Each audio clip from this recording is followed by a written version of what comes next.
नमस्कार साथियों, मेरा नाम गिरजेश प्रताप सिंह है और मैं अयोध्या का रहने वाला हूं। आप सभी जानते हैं, कल लेखपाल के संबंध में अधीनस्थ सेवा चयन आयोग पे सचिव जी से मुलाकात करने गया था। आप भाइयों से सुझाव मांगा था कि आप जो भी जिनको जो प्रश्न पूछना हो आप बता दीजिए हमें फ़ोन पर या फिर मैसेज व्हाट्सएप पर मैसेज करके कि किसी भाई ने कोई मैसेज नहीं किया, अजीत भाई को छोड़ करके और एक है मैम ने फ़ोन किया था, बाकी किसी ने एक सुझाव तक नहीं दिया। खैर छोड़िए, आप अपने हक़ की आवाज़ नहीं उठा सकते तो फिर आपका क्या होगा? कौन सुनने वाला है आपका? कोई नहीं है। तो इसलिए अपने हक़ की आवाज़ उठाइए। और इसी अपने हक़ की आवाज़ उठाने के लिए मैं कल लखनऊ यूपी ट्रिपल एससी आयोग गया था और वहाँ पे बाकायदा प्रार्थना पत्र दे करके और अपना सब कुछ डिटेल भर करके समय मांगा। तो पता चला सचिव जी मीटिंग कर रहे हैं, 2 बजे के बाद मिलेंगे। 2 बजे तक वेट किया, सचिव जी आए, फिर मुलाकात हुई, उनसे वार्ता हुई इस बारे में कि सर, तो मैं गया अंदर, पहले परीक्षा जनता जो है उनसे बात हुई। तो वो मैंने पूरा समझाया, सर हमें आरक्षण क्यों नहीं दिया जा रहा है, हमारी कैटेगरी को आरक्षण क्यों नहीं दिया जा रहा है।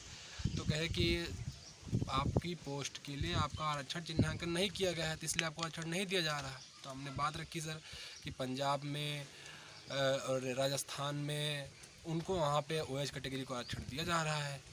तो कहे बेटा वो आपका उत्तर प्रदेश शासन का जियो है और राजस्व का जियो है, राजस्व ने चिन्हांकन किया है पोस्ट पर, वे इसलिए उनको दिया जा रहा है, तो आप उनके पास जाइए। तो हम कहे सर हम लोग फ़ाइट, अगर मान लीजिए चलिए ठीक है आपका चिन्हांकन किया गया, तो हम लोग जनरल सीट पर फाइट करना चाहते हैं। जिस कैटेगरी से जो भी आता है, जो भी कैंडिडेट हैं, जहाँ वो जैसे जनरल हुआ, ओबीसी हुआ, एससी है, वो अपने कैटेगरी में फ़ाइट करना चाहते हैं। जिनका अधिक नंबर है या जो फाइट करना चाहते हैं तो उनको मौका मिलना चाहिए। तो कहे यार इसके लिए तो अब चलो सचिव जी के पास चलते हैं, उन्हीं से बारे में हम डिटेल्स जानकारी प्राप्त करते हैं। तो फिर हम लोग उसके पास उठ के सचिव सर के कमरे में आए और वहाँ सारी बातें अपनी रखें। तो उन्होंने बताया कि जैसे हम बेटा सब कुछ आपको जानते हैं। मैंने कहा सर मेरा नाम गिरजेश प्रताप सिंह, ये मेरा मैं ले गया था सारा जियो और अपना भी मतलब जो रिजल्ट आया पट का मैं ले कर गया था सर। मैंने कहा कि सर देखिए मेरा 97.5% है और मैं सर बहुत मतलब थोड़ा सा आप देख ही रहे हैं, मैं यहाँ तक तीसरे तल तक चढ़ के आया हूँ, मुझे कोई दिक्कत नहीं। हमारे जैसे कई भाई हैं, उनको कोई ज़्यादा प्रॉब्लम नहीं है, वो फेस कर सकते हैं, जनरल फाइट कर सकते हैं, अपनी कैटेगरी में फाइट कर सकते हैं। तो उनको मौका मिलना चाहिए कि आप उनको मौका दे दीजिए कि वो जनरल फाइट करें, ओबीसी एससी जो भी उनकी 36 श्रेणी हो उसमें फ़ाइट करें वो। तो कहे कि हम कहाँ रोक रहे हैं, आपने हमारा फॉर्म भर दिया, अब आप फॉर्म भर दिए, हम आपको अगर आप जनरल श्रेणी के अंतर्गत आते हैं तो हम आपको आरक्षण देंगे। आपको मतलब आपको 36 श्रेणी जनरल से आप फाइट करें तो जनरल में, ओबीसी से फाइट करें तो ओबीसी में आपको शॉर्ट लिस्ट किया जाएगा, बिल्कुल किया जाएगा। हम किसी बंदे को नहीं रोकते हैं, हम आपका डॉक्यूमेंट वेरिफिकेशन कराएंगे, सारी प्रक्रिया कराएंगे। लेकिन सारी प्रक्रिया कराने के बाद हम राजस्व विभाग को अपना सारा डेटा उनको दे देंगे और उसके बाद वो राजस्व विभाग आपको वेतन देगा, आपकी ट्रेनिंग कराएगा, 1 साल की आपकी ट्रेनिंग होती है। तो वो सारी प्रक्रिया राजस्व की, अब राजस्व क्या करता है, आपको बाहर करेगा नहीं करेगा, क्योंकि उन्होंने चिन्हांकन नहीं किया। और जैसे ही आप डॉक्यूमेंट पे लगाए रहेंगे कि आप हैंडीकैप्ड है, तुरंत आपको बाहर करता है। फिर लोग हमारे पास आते हैं बार बार कि आपने तो डॉक्यूमेंट वेरिफिकेशन हमारा करा दिया, अब वहाँ पर राजस्व विभाग हमको बाहर कर दे रहा है।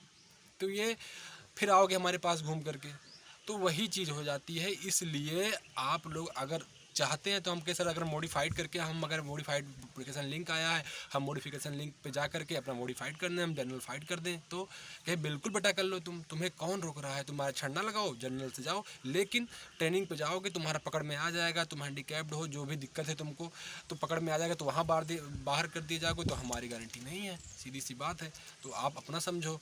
तो हम कह सर जैसे हमारा है, मान लो थोड़ा बहुत है, जिनका थोड़ा बहुत है, जिनको नहीं लिखा है और जो चाहते हैं कि हमें लेखपाल की जॉब चाहिए, हम फाइट कर सकते हैं जनरल के बराबर, तो वो सर कहे बिल्कुल मॉडिफाइड कर लीजिए। आप मॉडिफाइड करके जिनकी जो श्रेणी है जनरल है, जनरल फाइट करो, ओबीसी अपना भरो, एससी भरो, ईडब्ल्यूएस जिनको, हाँ ईडब्ल्यूएस का भी बात हुई थी, उसमें 1-2 लड़के गए थे, क्योंकि हमारा तो हैंडीकैप्ड के लिए था, तो हम एक ही प्रश्न पूछ सकते थे उनको, बार बार अपने प्रश्न नहीं रख सकते, वहाँ पे लिखना पड़ता है आप क्या पूछने आए हैं और क्या नहीं पूछने आए हैं, उसका सीधा जवाब मिलता है आपको। तो हम तो उसके लिए बारे में नहीं पूछे, लेकिन कई भाई आए थे, वो अपना ईडब्ल्यूएस की, जिनका ईडब्ल्यूएस अभी पेट में नहीं लगाए थे और ईडब्ल्यूएस लगाना चाहते हैं, तो उनकी बातचीत हुई है।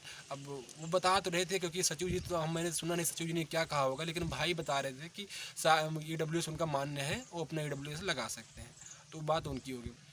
तो बात मैंने यही बार बार पूछा, सर अगर मान लीजिए हमने मॉडिफाइड कर दिया, अपना मॉडिफाई एग्ज़ाम करके कर दिया और लगा दिया, तो उसके बाद पता चले कि आपको अधीनस्थ सेवा चयन आयोग के अंतर्गत आपको लोअर पीसीएस की पोस्ट आई है, उसका भी आप एग्ज़ाम कराएंगे। और कई पोस्टें आती हैं जिनमें हम लोग वैलिड हैं, विकलांग वैलिड है, OH OA वैलिड है, या VI सब भी वैलिड है, तो हम लोग को तो फिर नाइंसाफ़ी हो जाएगी। तो क्या बेटा पागल हो तुम, कुछ भी नहीं। हर एग्ज़ाम के लिए मॉडिफिकेशन लिंक जारी होगा, हर एग्ज़ाम के लिए आप वो हो, जब जब एग्ज़ाम होगा तब तब मॉडिफिकेशन लिंक होगा। जिसमें आपको आरक्षण लगाना आप लगा के ले लो, जिसमें आपको नहीं लगाना आप जनरल से फाइट कर दो।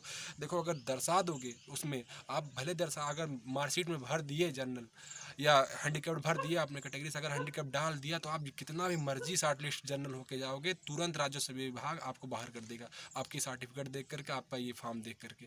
इसलिए आप दर्शाओ ही ना। मेरा ये मतलब आप कह सकते हो कि व्यक्तिगत सुझाव है। मैं यही कहना चाहूँगा कि अगर आप मॉडिफाइड करके जाना चाहते हो तो आप कर सकते हो। और बाकी रही बात, अगर हाथ पैर जोड़ना हो कि ये इनके राज्यों में नहीं है, इनके राज्यों में है, ये है वो है, अगर जियो जारी कराना तो आप अपने राजस्व अधिकारी से, राजस्व सचिव के पास से ही जाइए और हाथ पैर पकड़िए। हमें भी दिखता है भाई, हम किसी को, हम आबकारी सिपाही में अगर कोई हैंडीकैप्ड भरा, हम उनको डॉक्यूमेंट वेरिफिकेशन का आगे पहुंचा दिए हैं। हम कहीं नहीं रोकते, कोई हमारे लिए बैरियर नहीं है हमारे रास्ते में, कोई संस्था सिर्फ परीक्षा कराने के लिए, हम नियम कानून नहीं बनाते हैं। उत्तर प्रदेश शासन का जियो जो कहता है वही हम करते हैं, और वही राजस्व का जो जियो कहता है हम वही करते हैं। हमको अधियाचन आता है राजस्व से, हमको अधियाचन मिल गया, हमने वैकेंसी करा दी है, अब मतलब कराएंगे, और जो भी प्रक्रिया होगी राजस्व से होगा। तो आप राजस्व के सचिव से हाथ पैर जोड़िए, वहाँ धरना दीजिए, वहाँ कहिए। अगर वो अलाउ करते तो हमको शुद्धि पत्र जारी करने में 2 मिनट नहीं लगेगा। तुम हमारे पास कहवा के लिखवा के लेके आओ, मोहर मरवा के लेके आओ, हम तुरंत शुद्धि पत्र जारी करा देंगे कि हाँ ये भी कैटेगरी वैलिड है।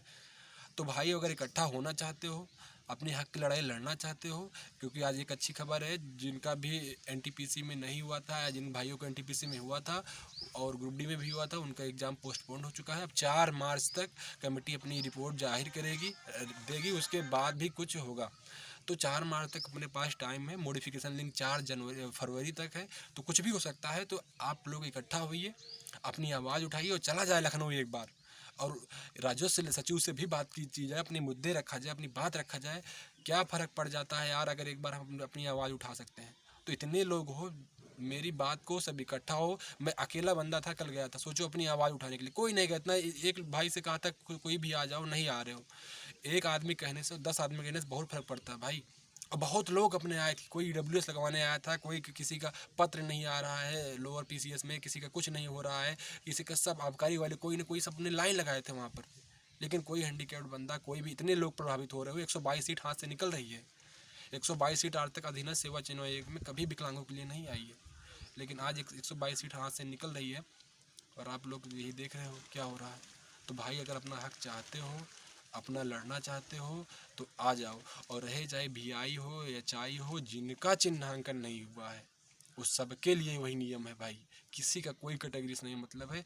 सिर्फ HH, एसिड अटैक, और जो क्या कहते हैं कुष्ठ रोग से प्रभावित है, मल्टीपल डिसेबिलिटी, जो 4 कैटेगरी चिन्हांकन हुआ है, इन्हीं को आरक्षण की श्रेणी में रखा जाएगा, इन्हीं को सीटें दी जाएंगी, बाकी को जनरल काउंट किया जाएगा। अगर आप मॉडिफाइड नहीं करते हो तो आपको डॉक्यूमेंट वेरिफिकेशन कराने के बाद भी कई बाहर किया जा सकता है। और सुनो, मेरी क्या कहते हैं, वहीं पे जब मैं दे रहा था तो कई 3 लेखपाल आए थे, और वो पोस्टेड थे भाई, जर्नल ही थे, पोस्टेड थे वो लोग, वो हैंडीकैप नहीं थे। तो बता रहे थे, मैंने पूछा भाई कि अगर जैसे हम लोग हैं ट्रेनिंग में जाते हैं तो क्या वहाँ पे 1 साल की जो ट्रेनिंग होती है तो वहाँ पे कुछ कराते हैं क्या, कि जैसे हम लोग पकड़ में आ जाएंगे, जैसे हमारा हाथ पाँव दिक्कत है, कुछ भी जिसका थोड़ा बहुत जिसको दिक्कत है, कहे भाई 1 साल इंतज़ार करने, जो 1 साल ट्रेनिंग होती है, इतना अच्छा, उससे कुछ भी नहीं होता, कुछ भी नहीं करना पड़ता खास, उसमें कुछ भी नहीं, ट्रेनिंग में थोड़ा बहुत बस करा देते हैं, सीखना पड़ता है, और कुछ भी नहीं है।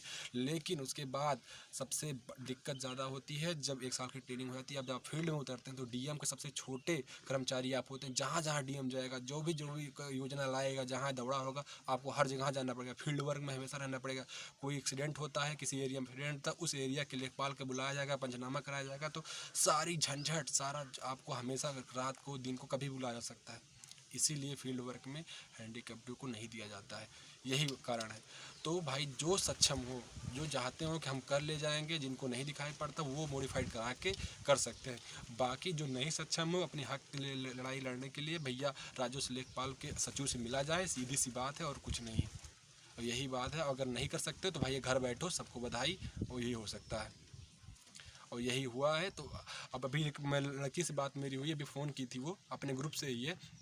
वो बता रही थी कि 2015 में वो सिलेक्टेड है और वो ज्वाइनिंग पा गई थी, डीएम ने उनको ज्वाइनिंग दे दी थी। 3 महीने ट्रेनिंग करने के बाद उनको वेतन नहीं लगाया, उनको बाहर कर दिया गया कि उन्होंने दर्शाया था कि हम हैंडीकैप्ड हो। पता चला बाद में उनका इंटरव्यू हुआ, इंटरव्यू में देखा गया कि हैंडीकैप्ड लोग जा रहे हैं, इंटरव्यू हो रहा है, उसके बाद भी बाहर नहीं किया गया। तो वही सचिव जी कह रहे थे कि हम बाहर नहीं करते हैं, हम सारा कुछ करा करके उनको दे देते हैं, सारा प्रोसेस करा देंगे, बाद में राजस्व लेखपाल उनको बाहर कर देता है, विभाग बाहर कर देता है। तो आपकी चाहे जो भी कर लीजिए, आपको वहीं से आपको बाहर कर दिया जाएगा। तो अगर अपनी आवाज़ उठानी है भाई साहब, और जो भी हो, अगर लड़ना चाहते हो तो चलो एक बार राजस्व लेखपाल विभाग जहाँ है, जहाँ राजस्व विभाग है, जहाँ सचिव जी बैठते हैं, पता करके उनसे अपनी आवाज़ रखी जाए, अपना जीओ रखा जाए, पंजाब का, राजस्थान का, शिमला, जहाँ भी हो, इलाऊ जहाँ किया गया हो, निकालो, किया जाए, लड़ा जाए। हो सकता हो मौका मिल जाए, चुनाव है। तो इसलिए आइए, बस इतनी बात थी। और जो भी जो और भी जानकारी चाहिए, ये इस ग्रुप पे क्या कहते हैं, मैं वीडियो डाल दे रहा हूँ, ये यूट्यूब चैनल है, इस यूट्यूब चैनल को सब्सक्राइब कर, मतलब जो भी जानकारी होगी मैं चैनल पर डालता रहूँगा। और जो भी जानकारी होगी विकलांगों से संबंधित, कुछ भी लेखपाल से संबंधित, लेकिन एनटीपीसी का भी होगा, लेकिन लेखपाल से संबंधित जहाँ भी लड़ना हुआ, जहाँ भी चलना, जहाँ कहोगे साथ चलूँगा, लेकिन आपको भी आना पड़ेगा। तो ठीक है, फिर आप अपना बता दीजिएगा हमें कैसे क्या करना है, फिर आप उसी हिसाब से काम कर ले जाएगा।